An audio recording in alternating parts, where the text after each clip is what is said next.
This is Surah 4, verse 34. This is very well-known, famous surah.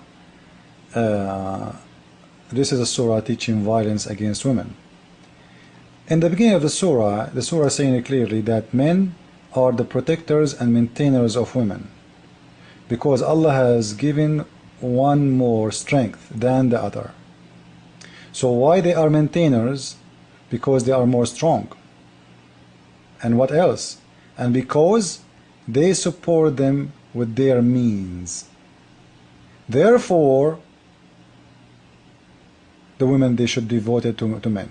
So because you are strong with missiles, because you spend money on them, women, they have to obey you. So it's not about family really, it's not about respect really, it's not about establishing a good relationship between a male and a female to have a good partner life.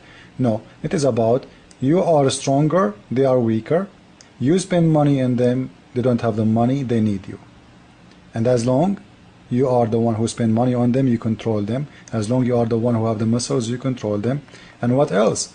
And he's saying, and if those women, or any of those women, you suspect, look at this,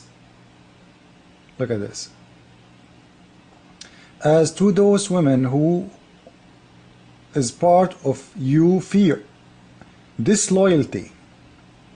So if you just disloyalty, fear, it's not proven yet that they are disloyalty. Just you fear they are going to be in disloyalty. But you know, disloyalty, it's not about dishonor, you know, it's not about doing adultery, it's not about committing fear, you know, no, it's a fear. No, this is about, like, if your wife, maybe you told her give me some water and she's like, okay, this is, you fear their disloyalty, like you see a sign of disloyalty. So what you do, and ill conduct, and like if your wife, she refused to sleep with you in the bed, what you can do? This is the solution. First, admonish them. That's number one, first. Then, refuse to share the bed with them. I have nothing wrong with admonish them, like talk to them and tell them that this is wrong. Now, second is refuse to share bed with them. Now, somebody will say this is a man, he is suffering because he is not sleeping with the women. The fact, no. The Muslim man, he have 4 wives, you know, like when you have 5 tires, 1 spare in the car, you don't care really about the spare. You just jump down, you know, you have 1 in the trunk. You don't need that one. But when you have a flat tire, you will remember that one. But maybe for a year or 2, you don't need it. So this woman, she can be a spare woman. There is no need for her. There's a lot of women to sleep with. You can have sex, you have your normal life. But the woman, she will be suffer because she cannot go and have sex with someone else. So when the husband, he have 3 other women to enjoy them.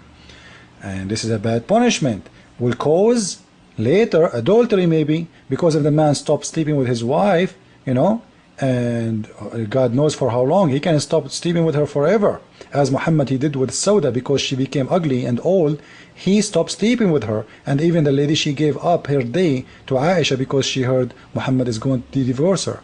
But this is not our topic now, we will go back in here. So, and you refuse to share the bed with them as second. Now the last, beat them. Beat them. And look at the translation, they are saying beat them lightly. You see the word lightly in the translation? Now guys, this is the Arabic Quran in front of me. I challenge any Muslim to show me where it says lightly. وَاللَّاتِ تَخَافُونَ نُشُوزَهُنَّ فَعُذُوهُنَّ وَهْجُرُوهُنَّ فِي الْمَضَاجِعِ وَاضْرُبُوهُنَّ. There is no lightly, there is no there is no description for how you beat them at all. So from where they get in the translation lightly? This is what the Muslims always do, because they knew this will look so ugly if they make it just as it is, beat them. Well, you know, so they can lie to you, say no, he will just like put his hand in his shoulder saying no, this is bad. This is not true. The word beat in Arabic, it's mean beat with missiles, with strength. You do harm. You know, we can go and see the explanation of this beating to see if really it's something bad or no. But before we go there, you will see some Muslims might say to you, this is a case of adultery. This is not true. In Islam, if a woman do adultery, she will be stoned to death if she is a married woman.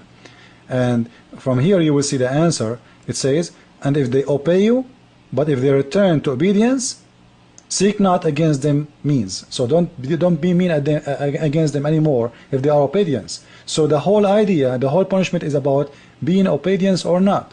Not about adultery, not about all of those things we hear from Muslims. This is a lie. Now let us go to the explanation. We have Ibn Kathir, we have whatever Muslims want. And this is all exists in their website. I want to thank the Muslims for making those websites to help me to expose Islam. In here, this is what the story, why the surah came down. A woman, she came to the Prophet. Hassan al-Basri, he said, a woman, she came to the Prophet asking, complaining that her husband, he latamaha, which means he slammed her face. He slammed her face, he boxed her. Actually, latama, it's a very strong hit. So when Muslims say to you, it's a miswak, you beat her with a short stick, this is latamaha in her face. In her face. Now, then she is asking for justice, so Muhammad, he said justice. But right away, the surah came down to Muhammad. فأنزل الله على عز وجل الرجال قوامون على النساء. Right away, Allah, he said, listen, women, they are under the control of men. Women, they are under the charge of men. الرجال قوامون على النساء. The men, they are controllers and maintainers of women. That's it. So she came back without punishment for her husband. Look at it. This is Ibn Kathir. فرجعت بغير قصاص. So Muhammad, he did not punish him for beating his wife in her face by using boxing. And as you see, if the Quran or if Allah don't approve beating the women in her face and slamming her in her face and using boxing, violence against women badly, harshly, Muhammad, he should punish him. But look what Ibn Kathir is saying. فَرَجِعَتْ بِغَيْرِ الْقَصَاصِ. So she came back without a punishment for her husband.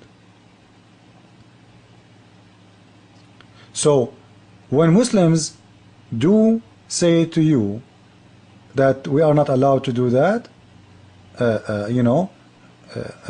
they are lying to you. It's very clear, and this is Ibn Kathir, this is not my book, Actually, it's full of a story, full of stories about beating your wives, and you will see that Allah, he sent that surah to protect the men from the complaint of women if they are getting beating. So if you beat your wife, after this verse, the man, he will get something as a proof in his hand. He will listen to her. He will say to her, listen, you stupid, ignorant, my wife, Allah, he said, I can beat you. Shut up and don't open your mouth anymore. So this is another way of abuse and control to the women by man. And this is why, I believe strongly that Islam made by man for the man.